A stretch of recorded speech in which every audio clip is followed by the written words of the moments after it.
राधा स्वामी जी, आज की ये साखी मेरी खुद की है।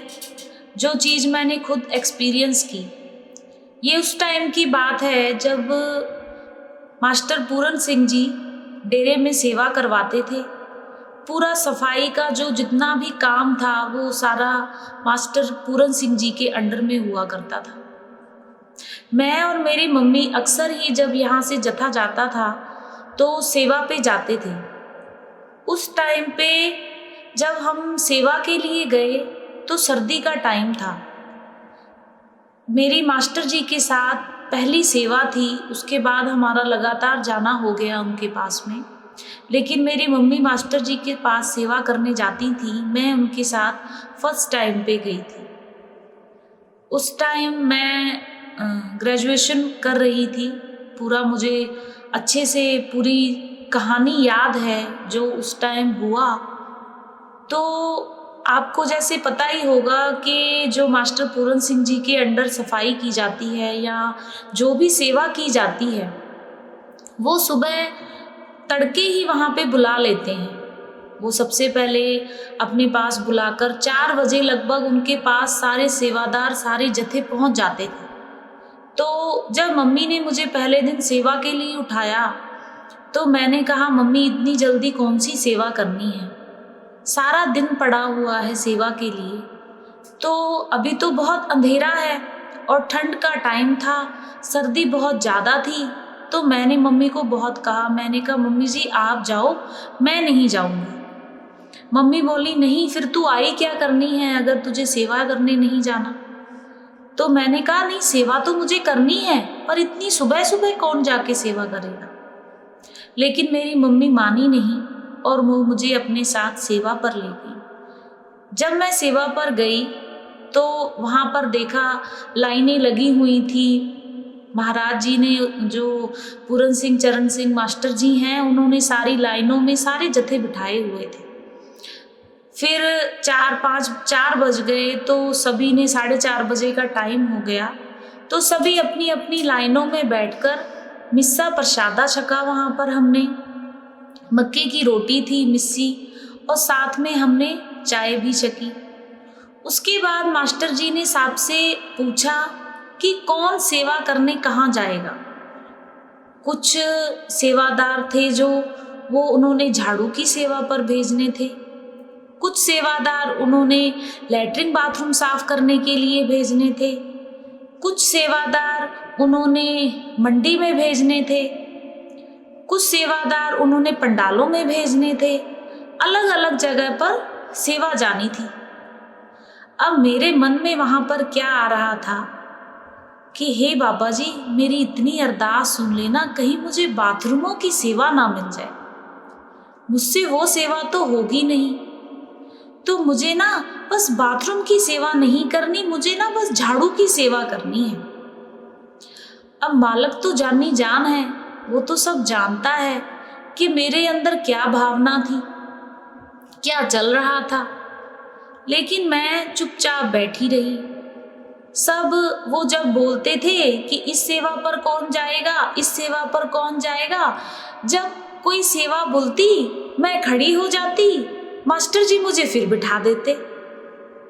फिर वो बोलते, मैं फिर खड़ी हो जाती, वो मुझे फिर बिठा देते।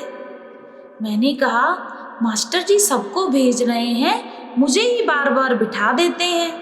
मम्मी मेरी तो उठते नहीं थे, वो कहते थे यहाँ बेटी जाएगी, मैं साथ में चली जाऊंगी। तो ऐसे ही सारे जत्थे अपनी अपनी जगह पर चले गए। जब मेरी बारी आई तो बोले, हाँ बीबी उठ। तो मुझे बड़ा अचंभा हुआ। मैंने कहा, मैं तो पहले यहाँ पर सेवा में कभी आई भी नहीं हूँ, तो मास्टर जी ऐसे कैसे मुझे कह रहे हैं कि हाँ बीबी उठ। तो बोले, क्या सेवा करनी है तुझे। तो मैंने बोला, मास्टर जी जो आपका हुक्म हो वो ही सेवा कर लेंगे। बोले, नहीं मुझे पता है तू कहाँ जाना चाहती है। मैंने कहा, नहीं मास्टर जी ऐसी तो कोई बात नहीं है। तो उन्होंने क्या किया, जो बाकी बीबियाँ बची थीं वो सारी ही बीबियाँ मुझसे उम्र में काफ़ी बड़ी थी, उनके बच्चे थे और उस टाइम मैं ग्रेजुएशन कर रही थी, तो मेरी उम्र 20-21 साल की होगी लगभग। तो उन्होंने क्या कहा, ये बीबी आपकी जथेदारनी है। मुझे उन्होंने उस टाइम जथेदारनी की सेवा दे दी और बोले, ये बीबी आपको फलाने फलाने नंबर के पास, गेट नंबर के पास बाथरूमों की सेवा के लिए लेके जाएगी। मैं इतनी ज़्यादा हैरान हो गई, मैं सोच भी नहीं पा रही थी कि मैं इसका क्या आंसर दूं, क्या कहूं मैं मास्टर जी को। एक तो मैं सेवा करना नहीं चाहती थी बाथरूमों की, ऊपर से मुझे जथेदारनी बना दिया उन्होंने कि सारी सेवा जितनी यहाँ पे बाथरूमों की सेवा होगी सारी इस लड़की के अंडर में होगी। तो उस टाइम मुझे इस चीज का एहसास हुआ कि गुरु अंदर की जानता है, वो तो जानी जान है। मास्टर जी को सब पता था कि ये बच्ची क्या सोच रही है, क्या करना चाहती है। तो उस टाइम वो गाड़ी में हमको बिठाकर लेकर गए। उन्होंने जहाँ बाथरूमों की ड्यूटी लगनी थी वहाँ हमें छोड़ दिया। अब वहाँ पर जाकर हमने जब बाथरूमों की सेवा करी तो धीरे धीरे जो मन में ये चीज़ आ रही थी कि बाथरूमों की सेवा मैं कैसे करूँगी, वो ऐसा मुझे एहसास होता गया कि ये तो सबसे इजी ही सेवा है, इसमें तो कुछ है ही नहीं। तो मैं बहुत ही अपने सच्चे दिल से उस सेवा में जुट गई और सारे ही बहनों बीबियों को आंटी जी, माता जी कहकर सबको एक एक बाथरूम मैंने दे दिया, आपको इसकी सेवा करनी है, आपको इसकी सेवा करनी है। और वो बीबियाँ मुझसे बोलती रहीं, बेटा तू रहने दे, तू तो जथेदारनी है, तुझे थोड़ी करना है, तू तो हम पर निगरानी रख, तू तो ये देख कि सेवा अच्छे से हो रही है या नहीं। अब उनसे मैं क्या कहूँ कि जब मुझे खुद ही नहीं कुछ पता तो मैं आपको कैसे बता दूँ कि बाथरूम आप अच्छे से साफ कर रहे हो या नहीं।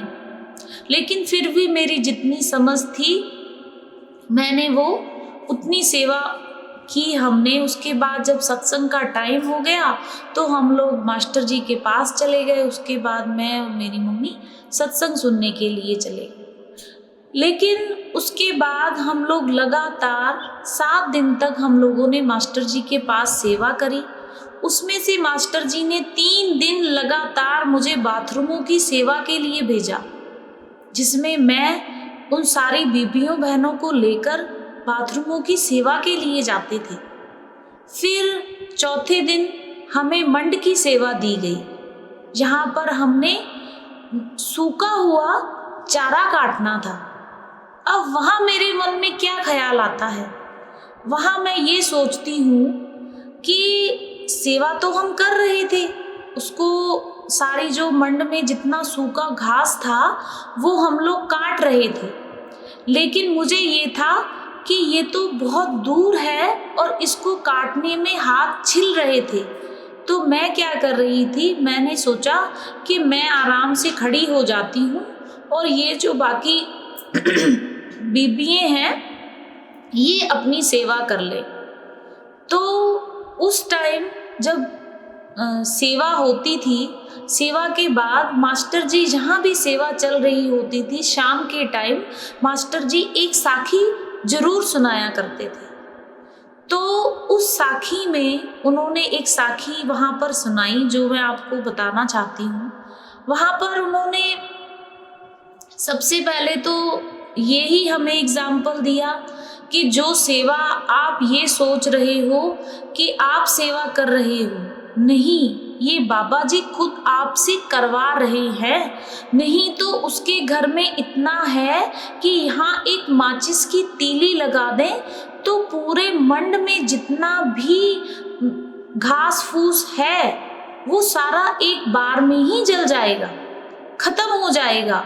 लेकिन वो क्या करते हैं, वो अपनी संगत को मौका देते हैं कि वो अपने कर्म काट सकें, सेवा कर सकें, सेवा भावना से अपनी श्रद्धा से सेवा कर सकें ताकि उनके कष्ट दूर हों।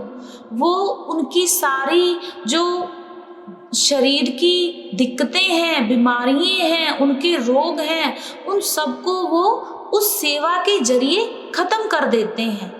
वो सेवा का कभी भी बाबा जी एहसान नहीं रखते हैं। एक सेवा ही ऐसी है जिसका फल वो आपको साथ के साथ देते रहते हैं।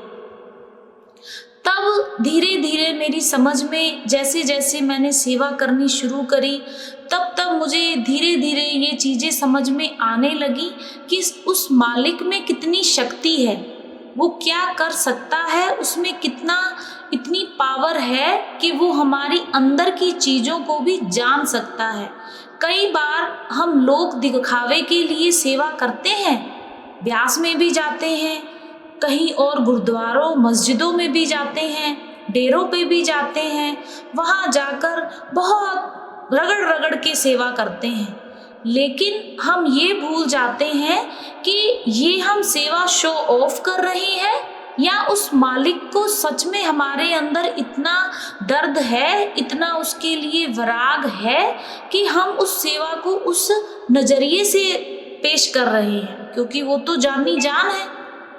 उसका जो एग्जाम्पल है वो मैं खुद हूँ, क्योंकि मैं मम्मी के साथ सेवा करने के लिए गई थी, लेकिन मेरे अंदर वो भाव थे नहीं। जब मैंने वहाँ गई, मैंने उन चीज़ों को महसूस किया, समझा, तब मुझे धीरे धीरे एहसास होता गया कि सेवा क्या है। और वो मालिक अपने आप हमसे कराता है। उसको कराने के लिए हम में कोई ताकत नहीं होती है, वो खुद आकर हमारा हाथ पकड़कर फिर हमसे सेवा करवाता है। तो मास्टर जी के साथ उसके बाद मेरा इतना ज़्यादा रुझाव हो गया, इतना उनसे स्नेह हो गया कि मैं अक्सर ही जाकर सेवा करती थी मम्मी के साथ। और हमारी बहुत जगह पे ड्यूटी लगती थी, मास्टर जी बहुत प्यार से सेवा करवाते थे और डांटते भी थे। अगर उनकी झाड़ू में से एक तीर भी निकल जाती थी तो वो कहते थे, बीबी इसे उठा और इसको झाड़ू को सही करके रख, जैसे अपने घर में रखती हो।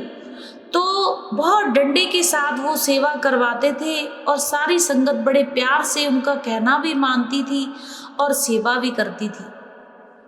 तो आज की ये जो साखी है वो मैंने खुद ही इस चीज़ को महसूस किया, जो आपके सामने मैंने साझी की है। अगर आप भी मास्टर जी के पास कभी गए हो, कभी आपने सेवा करी है, तो ज़रूर कमेंट करके बताइएगा कि आपको उनके साथ सेवा करके कैसा लगा। आज की ये साखी यहीं ख़त्म होती है जी। राधा स्वामी।